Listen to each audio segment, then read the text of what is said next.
আমার মনে হয় সিচুয়েশনটা আরো ক্রিটিক্যাল হবে ভারতের জন্য। উচিত হবে আলোচনার মাধ্যমে সমস্যার সমাধান করা। এখন দীর্ঘ 16 বছরের জন্য একটা রাজ্য ছিল, রাজ্যটা হারায় ফেলছে, হাসিনা চলে গেছে। এখন এই রাজ্যের কর্ণধার ডক্টর ইউনূসের সাথে কিভাবে কথা বলবেন, কতটা নিচু হইয়া মাথা নিচু করে আসতে হইতেছে। আরাকান আর্মি যারা আছে তারাও বেশি লাভজাব দিতে পারবে না। ওই পেশা একটু তাদের একটু পিছনেই তো মায়ানমার, এবং আকিয়া বন্দরের পিছনে কিন্তু মায়ানমার। সুতরাং তারাও কথা শুনবেন, চাপে আছে। একটু চীন যদি সাহায্য করে আমাদের এই সকল সমস্যার সমাধান হয়ে যাবে। আমাদের গোয়েন্দা সংস্থার একটা মাসোয়ারা, একটা বকশিস, সেটা খুশি সাবাসী অনেক কিছু নজরানা পাইতো। ডক্টর ইউনূস কারো কোনো পয়সা দেয় না, পিঠে হাত দিয়ে কথা বলে না, তো কেন করবে এত প্রশংসা?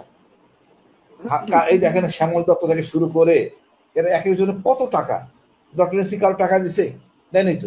কাদের সিদ্দিকী ছিল 71 সালে, প্যারাটুকাতে সুন্দর ময়মনসিংহ থেকে হেঁটে নিয়ে আসে সাভার পর্যন্ত। এখন আজকাল 24-25 সালে এমন কোনো কাজের সিদ্দিকী নাই ইন্ডিয়ান আর্মিকে নিয়ে আসবে, আসো ঢাকায় বলছি দেখায় দাও। ইন্ডিয়ান আর্মির যে ভাই বললেন 29টা রাজ্য, তার জাতিবোধ, তাদের যে যুদ্ধের মানে যোগ্যতা মান খুবই নিম্নমানের আমার কাছে। এবং আমরা কিন্তু এক জাতি, বেশ শক্তিশালী, এবং আমাদের যে 1% আছে আমাদের অলঙ্কার। ওখানে একজন বীর বিক্রম আছে।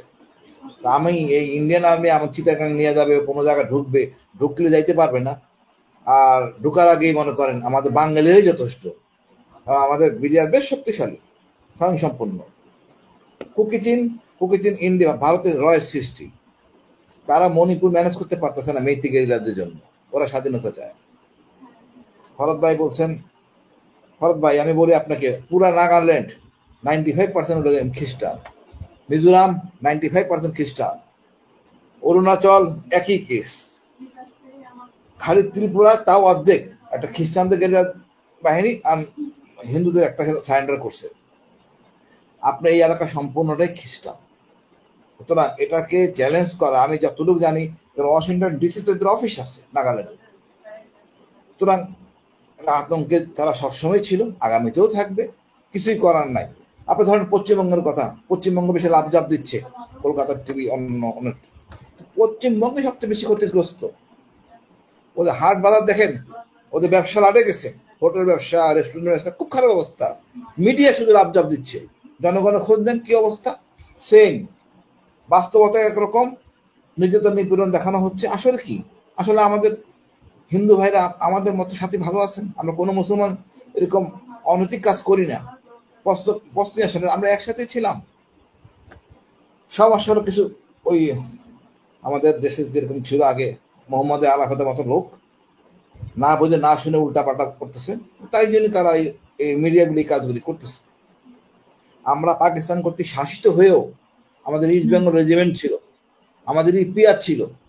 পশ্চিমবঙ্গের কি আছে বলেন আমাকে? তাদের তো কিছুই নেই। বিহার রেজিমেন্ট আছে, নাগা রেজিমেন্ট আছে, মারাঠা রেজিমেন্ট আছে, বহু রেজিমেন্ট আছে, বেঙ্গল রেজিমেন্ট নাই। দিল্লি সবসময় আতঙ্কগ্রস্ত থাকে, যত বেশি আতঙ্কগ্রস্ত থাকবে ততই সুবিধা। এবং আলটিমেটলি যদি আমরা পশ্চিমবঙ্গে না যাই, পশ্চিমবঙ্গে আন্দোলনে আসবে, 7 সিস্টার সাথে 8 সিস্টার হবে। দোষটা আমাদের না, তারাই সৃষ্টি করতেছে।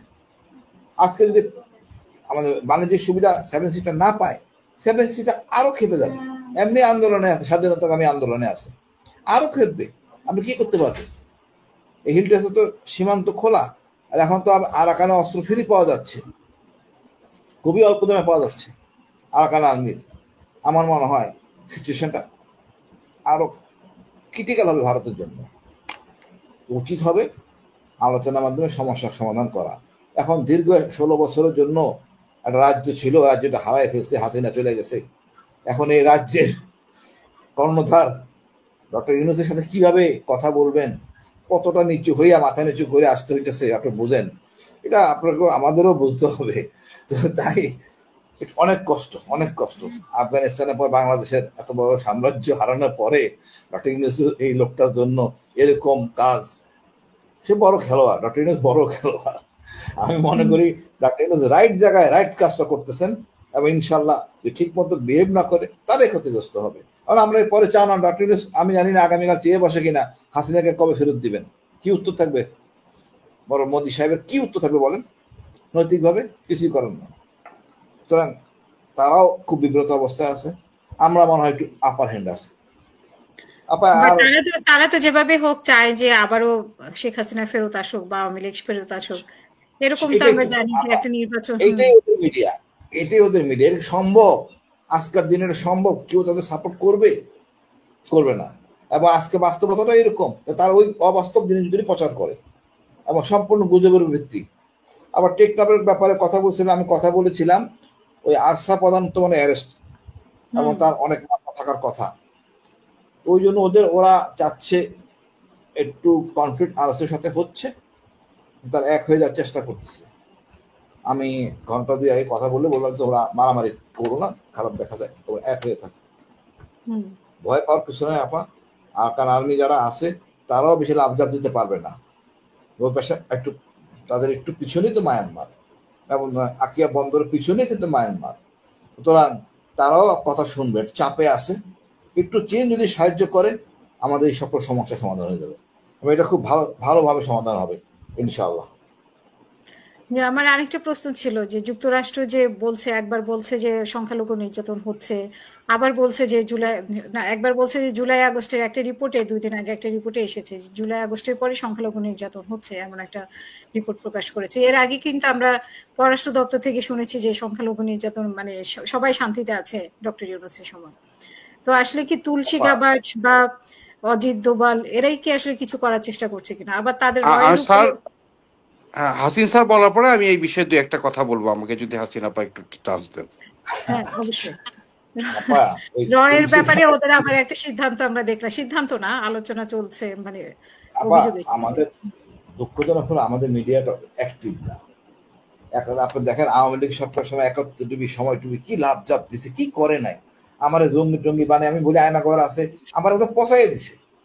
তো সেই কাজটা এখন করতে পারতেছে না, করতেছে না। তো আমি বলবো ডক্টর ইউনূসের কোনো ব্যর্থতা থাকে, মিডিয়াটাকে অ্যাক্টিভ করতে পারতেছে না। এটা শুধু ডক্টর ইউনূসের না, এটা গোয়েন্দাদের ব্যর্থতা। না আমরাও তো একইভাবে পোস্ট করতে পারি। পুলিশ অ্যাক্টিভ হচ্ছে না, মিডিয়াগুলো ঠিকমতো অ্যাক্টিভ হচ্ছে না, না হচ্ছে না, এইটাই তো এইটা আমাদের ব্যর্থতা, এটা মেনে নিতে হবে। যার জন্য তুলসী গাবার্ড এক কথা বলে, আমেরিকা এক কথা বলে, আমাদের উচিত সব জায়গায় এই আমেরিকান অ্যাম্বাসেডারকে সাথে নিয়ে যাওয়া। আপনি দেখেন কোথায় কি হচ্ছে, আমরা অ্যাক্টিভ না, আমাদের এই চ্যানেলগুলি কাজ করতেছে না ঠিক মতো। এদের করলে হয়তো আমার মনে হয় সমস্যা থাকবে। এখন কিসের ভয়? আগে নয় হাসিনার ভয় ছিল, এখন আসলে কাকে ভয় পাচ্ছে? আচ্ছা আপা, আগে কাজে না, আমাদের গোয়েন্দা সংস্থার একটা মাসোয়ারা, একটা বকশিস, একটা খুশি সাবাসী অনেক কিছু নজরানা পাইতো। ডক্টর ইউনূস কারো কোনো পয়সা দেয় না, পিঠে হাত দিয়ে কথা বলে না, তো কেন করবে এত প্রশংসা? এই দেখেন শ্যামল দত্ত থেকে শুরু করে এরা এক একজনের কত টাকা, ডক্টর ইউনূস কারো টাকা দিছে? দেয়নি তো। আমরা আগে যেটা দেখতাম প্রেস ব্রিফিং হতো যখন শেষে, কিন্তু এখন ফ্রেশ সচিব কথা বলে, মানে আমরা শফিকুল আলমের মুখে শুনি যে কোনো খবর।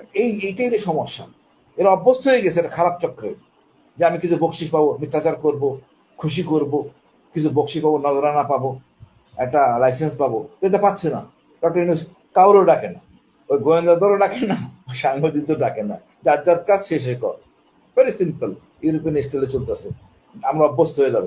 প্রথম কয়েকদিন ঠিক হবে, অসুবিধা হবে, বাট গোয়েন্দাদের মনে হয় একটু মিডিয়াদের একটু অ্যাক্টিভ করা উচিত, তাহলে এত সমস্যা থাকবে না ইনশাআল্লাহ।